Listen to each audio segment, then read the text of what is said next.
নসিবপুরের ঘাটে যেতেই বিমলের সাথে দেখা।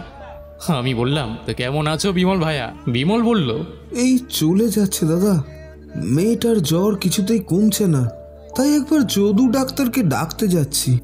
বিমল আমার ভাইয়ের সাথে একসাথে স্কুলেই পড়াশোনা করত। এখন কলকাতায় চাকরি নিয়ে চলে গেলেও ওর পরিবার এখানেই থাকে। প্রতি শনিবার এই নসিবপুর গায়ে নিজের বাড়িতে আসে, আবার সোমবার চাকরির স্থানে ফিরে যায়। প্রায় রবিবারই ওর সাথে এই হাটে আমার দেখা হয়ে যায়। কথায় কথায় জানতে পারলাম দিন কয়েক আগে বীরগঞ্জে ওর দিদির বাড়িতে গিয়েছিল। সেখান থেকে ফিরে এসেই ওর একমাত্র মেয়েটা জ্বরে ভুগছে। আমি জিজ্ঞেস করলাম, তো হঠাৎ জ্বর এলো যে, ঠান্ডা লেগেছিল বুঝি? বিমল চিন্তিত মুখে বলল, না দাদা, কিছু না, ওইটা তো আরো ভাবিয়ে তুলেছে। কদিন আগে দিদির বাড়ি গেছিলাম, সে কথা তো আগেই বলেছি। কাল সেখান থেকে ফিরতে প্রায় সন্ধ্যা হয়ে গিয়েছিল। নদীর ওপারে বাঁধের ধারে হঠাৎই একটি মেয়ের কান্নার শব্দ শুনতে পেলাম। শব্দটা আমরা তিনজনেই শুনেছিলাম। অন্ধকার রাতে শুধুমাত্র চাঁদের এক ফালি আলোয় আমরা পথ চলতে লাগলাম।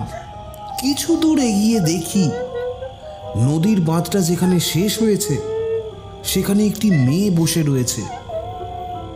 মেয়েটার মুখ ছিল জলের দিকে। আমরা মুখ চাওয়াচাওয়ি করতে লাগলাম। এই সময়ে গ্রামের কোনো ভদ্রবাড়ির মেয়ে এইভাবে এইখানে বসে থাকবে?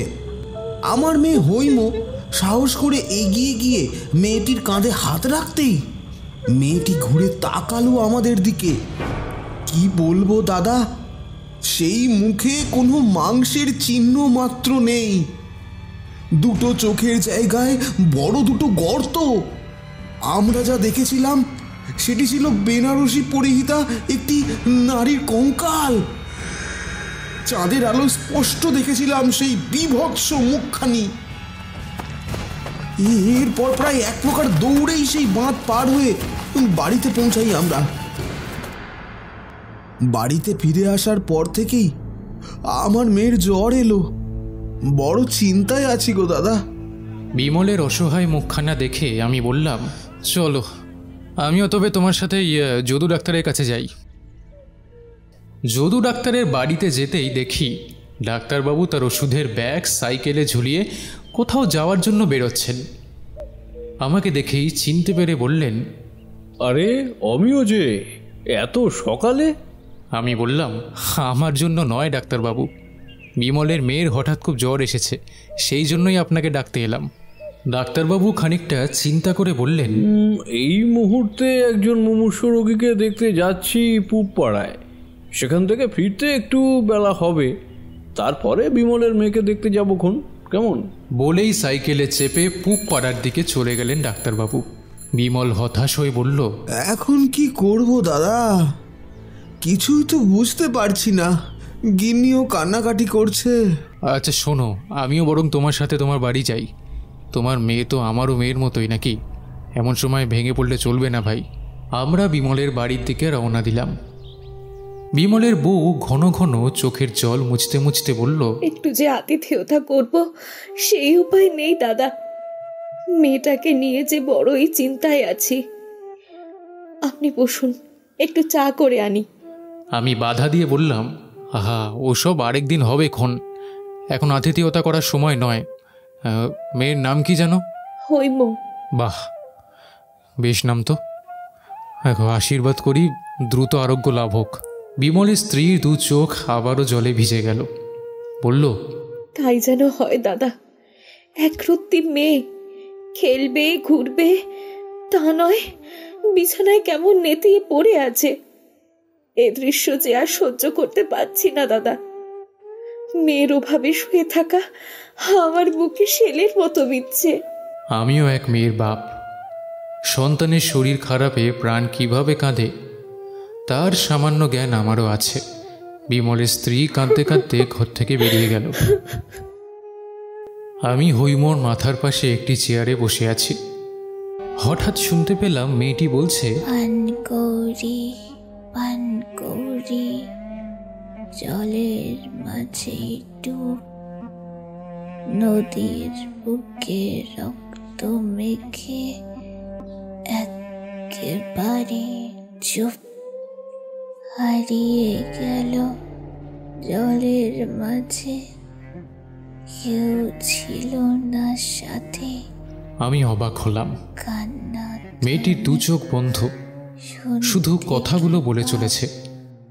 গভীর কোনো রাতে কথাগুলো আমি ভালো করে কিছু বোঝার আগেই বিমল ঘরে ঢুকলো। তোমাকে এখনো চা দিয়ে যায়নি? আমি শান্ত স্বরে বললাম, তুমি এখানে শান্ত হয়ে বসো বিমল। তোমার মেয়ে কি বলছে শুনেছ? তুমিও শুনেছ নাকি? আমি ঘাড় নেড়ে বললাম, শুনেছি। বিমল ভীত স্বরে বলল, জ্বর হওয়ার পর থেকেই এই একই কথা বলে চলেছে দাদা। খাওয়া দাওয়া করছে না, চোখও খুলছে না, শুধু ওই কথা। দাঁড়াও, মনে করি। হ্যাঁ হ্যাঁ, ও বলে পানকৌড়ি পানকৌড়ি, জলের মাঝে ডুব, নদীর বুকে রক্ত মেখে একেবারে চুপ, হারিয়ে গেল জলের মাঝে, কেউ ছিল না সাথে, কান্না তুমি শুনতে কি পাও গভীর কোনো রাতে? আমি বিস্মিত হয়ে বললাম, এর মানে কি? জানি না দাদা, হঠাৎ করে কেন এমন বলছে। দেখো ভাই বিমল, আমি কুসংস্কারে বিশ্বাস করি না, তবে তোমার মেয়ের এই কথাগুলো অসংলগ্ন মনে হওয়ার কারণে বলছি। আমার মনে হয় ডাক্তারের চেয়েও এখন তোমার মেয়ের কোনো ওঝার কাছে যাওয়া উচিত। কি বলছো দাদা? এইসবে আমি বিশ্বাস করি না। আমরা এইসব আলোচনা করছি, এমন সময় সাইকেলের আওয়াজ পাওয়া গেল। ডাক্তার আসছেন।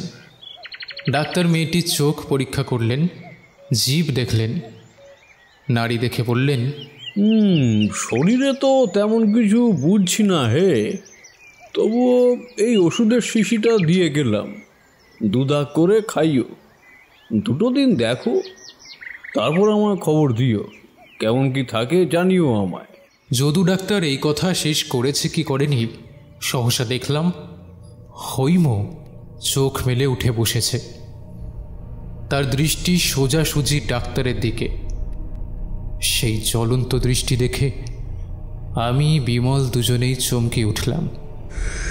তবে আরও একটা বিষয় লক্ষ্য করলাম, ডাক্তারের মুখটা কেমন যেন শুকিয়ে উঠেছে ভয়। তড়িঘড়ি চিন্তার মুখে ঘর থেকে বেরিয়ে গেলেন তিনি। বিমলের স্ত্রীর কান্নার আওয়াজ শোনা গেল, অর্থাৎ সে বাইরে দাঁড়িয়ে সব কিছু শুনেছে। আমি বললাম, ভায়া এখনো দেরি হয়নি, শিবানন্দ ঠাকুরের কাছে একবার চলো, উনি নিশ্চয়ই কোনো না কোনো একটা পথ বাতলে দিতে পারবেন। বিমল মাথা নিচু করে দাঁড়িয়ে রইল। বুঝতে পারলাম মেয়ের ব্যাপারে এমন সিদ্ধান্ত নিতে তার কিছুটা সময়ের প্রয়োজন। আমি বাড়িতে ফিরে এলাম।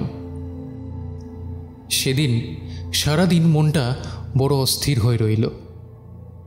সেদিন বিকেলে বিমল হঠাৎই আমার বাড়িতে এলো।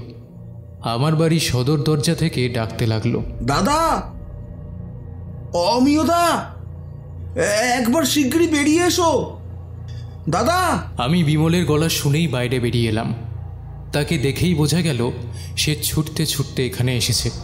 আমাকে দেখেই হাঁপাতে হাঁপাতে বলল, দাদা দাদা, এখনই একবার আমার বাড়িতে তোমাকে যেতে হবে। আমি বিস্মিত হয়ে বললাম, সে কি, কেন, কি হয়েছে? আর এত দূর এলেই বা কেন? তোমার বাড়ির আশেপাশের কোনো লোকজনকে দিয়ে তো ডাকাতেই পারতে। বিমল অসহায়ের মতো বলল, গ্রামের লোকজনকে তুমি তো জানো দাদা, আমার মেয়ের এরকম কিছু হয়েছে জানতে পারলে ওরা বদনাম রটাবে, তাই আমি তোমার কাছে এলাম দাদা। তুমি আর দেরি করো না, এখনই চলো। তাই ওর অনুরোধ ফেলতে পারলাম না। গিন্নিকে বললাম, শোনো, সদর দরজাটা লাগিয়ে দাও, আমি একটু আসছি। বিমলের বাড়ি যখন পৌঁছালাম তখন সন্ধে হয়ে এসেছে। দৌড়ে বাড়ির ভেতরে ঢুকলাম আমরা দুজনে। বিমলের স্ত্রী কোনো রকমে মেয়েটিকে ধরে রেখেছে। মেয়েটি অমানসিক চিৎকার করে বলছে, ছেড়ে দে, যেতে দে আমাকে। আমি অবাক হয়ে বিমলের দিকে তাকালাম। বিমলের মুখ পাংশু বর্ণ হয়ে গেছে, আমি বললাম, ওকে যেতে দাও বিমল, আমরা ওর পেছনে যাব, দেখিও কোথায় যেতে চাইছে। বিমলের স্ত্রী আমার কথা মতো মেয়েকে ছেড়ে দিল। মেয়েটি ছুটে ঘর থেকে বেরিয়ে যেতে আমি ও বিমল ওর পেছনে ছুটতে লাগলাম। মনে হলো মেয়েটির পা যেন মাটিতে পড়ছে না, সে উড়ে চলেছে। খানিকক্ষণ পর মেয়েটি একটি বাঁধের সামনে এসে দাঁড়ালো। আমি তড়িঘড়ি বিমলকে বললাম, তৈরি থাকো ভায়া, এ তোমার মেয়ে নয়। তোমার মেয়ের শরীরে আশ্রয় নিয়েছে কোনো এক অশরীরী। তোমার মেয়ের ক্ষতি করা তার উদ্দেশ্য নয়, তবে তোমার মেয়ের মাধ্যমে সে নিজের কোনো একটা কাজ, কোনো এক অতৃপ্ত বাসনা চরিতার্থ করতে চায়। তাই প্রস্তুত থাকো। এসো এসো, এই ঝোপের আড়ালে গিয়ে দেখি ও কী করতে চাইছে। আমরা বিস্ফারিত চোখে চেয়ে দেখলাম হৈম বাঁধের ওপর দিয়ে হেঁটে চলেছে। তারপর বাঁধের ওপারে গিয়ে সে এক জায়গায় স্থির হয়ে দাঁড়ালো। দেখলাম ওর চোখ দুটো ভাঁটার মতো জ্বলছে। এরপর সে উবু হয়ে বসে মাটি করতে লাগলো। আমরাও ঝোপের আড়াল থেকে বের হয়ে খানিকটা এগিয়ে গিয়ে ব্যাপারটা দেখতে লাগলাম। সেখান থেকে বেরিয়ে এলো একটা কঙ্কাল, তার গায়ে জড়ানো বেনারসি শাড়ি। সেই কঙ্কালটা হাতে নিয়ে উঠে দাঁড়ালো হৈম। আমরা অপলক দৃষ্টিতে সেই দৃশ্য দেখছি। এমন সময় একটা সাইকেলের শব্দ শোনা গেল। ঘন অন্ধকার ভেদ করে একটি সাইকেল এদিকেই আসছে। সাইকেলের হাতলে একটা লণ্ঠন ঝুলছে। দেখলাম বাঁধের কাছে এসে সাইকেলটা থেমে গেল। হৈম ধীরে ধীরে এগিয়ে গেল সাইকেলের দিকে। লণ্ঠনের মৃদু আলোয় দেখতে পেলাম যদু ডাক্তার। যদু ডাক্তারের ভীত শুষ্ক মুখখানি আমরা এত দূর থেকেও দেখতে পাচ্ছিলাম। এরপরে কানে এলো এক পৈশাচিক হাসি। কিছু বুঝে ওঠার আগেই শুনতে পেলাম যদু ডাক্তারের আর্তনাদ। পরিচিত কণ্ঠের আর্তনাদে আমরা দিশেহারা হয়ে গেলাম। ডাক্তারের গলা চিপে ধরেছে হৈম। ডাক্তার বলছে, কে তুই? কে তুই? হৈম বলল, আমি মাধব মুখার্জির মেয়ে, তোর ছেলের বউ। দেখলাম থর থর করে কাঁপছে যদু ডাক্তার। সে বলল, অসম্ভব, অসম্ভব, এ হতে পারে না, পারে না। আজ থেকে দিন 7 আগে ও মারা গেছে। হৈম আমাদের সকলকে অবাক করে দিয়ে ডাক্তারের গলাটা শক্ত করে চেপে ধরল। তারপর বলল, মারা গেছে নাকি তুই খুন করেছিস শয়তান? এরপর শূন্যে তুলে ধরল যদু ডাক্তারের শীর্ণ দেহটা। আমরা ঝোপের আড়াল থেকে বের হয়ে এসেছি। আমাদের চোখের সামনে যেটা ঘটে চলেছে সেটা একটা পৈশাচিক ঘটনা। ডাক্তারের কথা শুনতে পাওয়া গেল। সে কাঁপতে কাঁপতে বলছে, আমাকে ক্ষমা করে দে তুলিকা, আমি তখন বুঝতে পারিনি, আমাকে ক্ষমা করে দে। আবারও গলা শোনা গেল হৈমর। একটি সাধারণ ঘরের মেয়ের বাবা মায়ের অসহায়তার সুযোগ নিয়ে যৌতুক দেওয়ার জন্য দিনের পর দিন চাপ সৃষ্টি করে যখন কোনো লাভ হয়নি, তখন নিজের ছেলের বউকে যৌতুক না দিতে পারার অপরাধে ঠান্ডা মাথায় পরিকল্পনা করে নিজের হাতে গলা টিপে খুন করেছিলি। তুই ডাক্তার না, তুই একজন খুনি। তোর ভালো মানুষ সেজে থাকার দিন শেষ। আমাকে গলা টিপে খুন করে এই বাঁধের ধারে সবার চোখের আড়ালে পুঁতে দিয়েছিলি। আমার ছোট্ট ছেলেটা কি দোষ করেছিল? এতটুকু বয়সে ওকে মা হারা করেছিস তুই। তুই পার পেয়ে যাবি ভেবেছিলি, তাই না? আমি তোর উপরে প্রতিশোধ না নিতে পারলে কিছুতেই মুক্তি পাবো না, কিছুতেই না। সেই থেকে প্রত্যেকটা দিন আমি তোকে শাস্তি দেওয়ার জন্য অপেক্ষা করে আছি। তোকে উপযুক্ত শাস্তি দিতে না পারলে আমার মুক্তি হবে না। এরপরই আমরা শুনতে পেলাম একটা পৈশাচিক হাসি।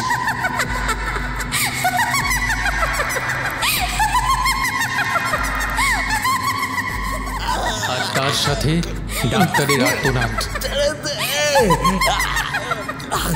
আমায় ছেড়ে দে। কথাগুলো বলতে বলতে ডাক্তারের গলা যেন বুঝে আসছে। তার গলাটা চেপে ধরেছে হৈম। একটা সময় সব শব্দ থেমে গেল। ডাক্তারের দেহটা দূরে নদীর জলে ছুঁড়ে ফেলে দিল হৈম। বিশাল একটা আওয়াজ করে যদু ডাক্তারের নিষ্প্রাণ দেহটা অতলে তলিয়ে গেল। বিমল আমার কানে কানে বলল, দাদা, দাদা, আমার হাত পা কাঁপছে। এই অশরীরীর হাত থেকে মেয়েকে বাঁচাবো কি করে? দাদা, দাদা, কি করে বাঁচাবো? তুলিকা ওর প্রতিশোধ নিয়েছে, এবার হয়তো সেই হৈমকে মুক্তি দেবে। কথাটা বলে সামনের দিকে তাকিয়ে দেখি বাঁধের উপরে পড়ে রয়েছে হৈম। আমি আর বিমল অতি সন্তর্পণে বাঁধের ওপরে গিয়ে হৈমর অসার দেহটাকে কাঁধে নিয়ে বাড়ি ফিরে এলাম। সারা রাত মেয়ের শুশ্রূষা করতে লাগলো বিমল আর তার স্ত্রী। আমি বারান্দায় পায়চারি করতে লাগলাম। তুলিকার ওপরে হওয়া অত্যাচারের সেই দৃশ্য আমার হৃদয় মোচড় দিতে লাগলো। আমাদের সমাজে মেয়েরা চিরকালই অবহেলিত, নিষ্পেষিত, শোষিত হয়ে এসেছে। তুলিকাও তার ব্যতিক্রম নয়।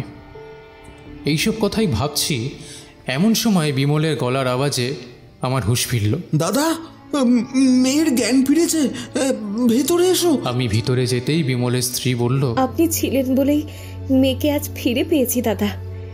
আপনার কাছে আমরা চিরকৃতজ্ঞ হয়ে রইলাম। আমি হৈমর পাশের চেয়ারে গিয়ে বসলাম। হৈম হাসি মুখে আমার দিকে তাকিয়ে আছে। আমি ওর মাথায় হাত রেখে বললাম, সবই উনি করেছেন, আমি কিছুই করিনি।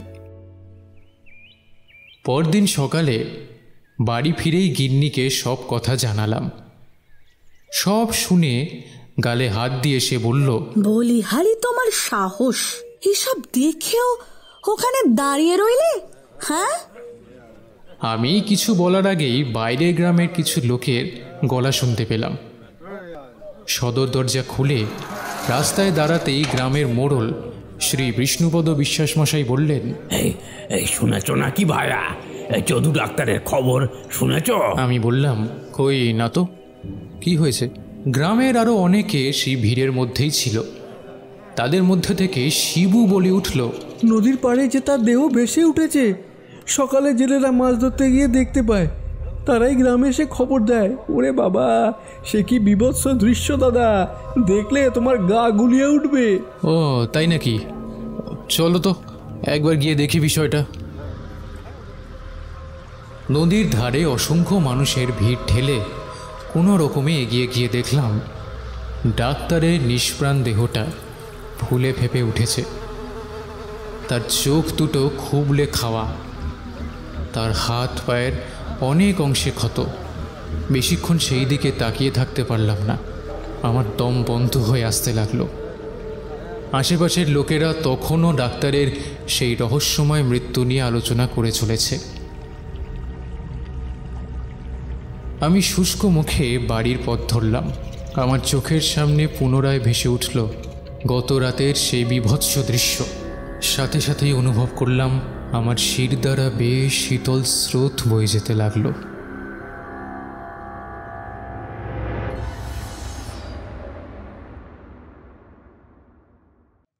কেমন লাগলো আমাদের আজকের গল্প কমেন্ট করে জানাতে ভুলবেন না।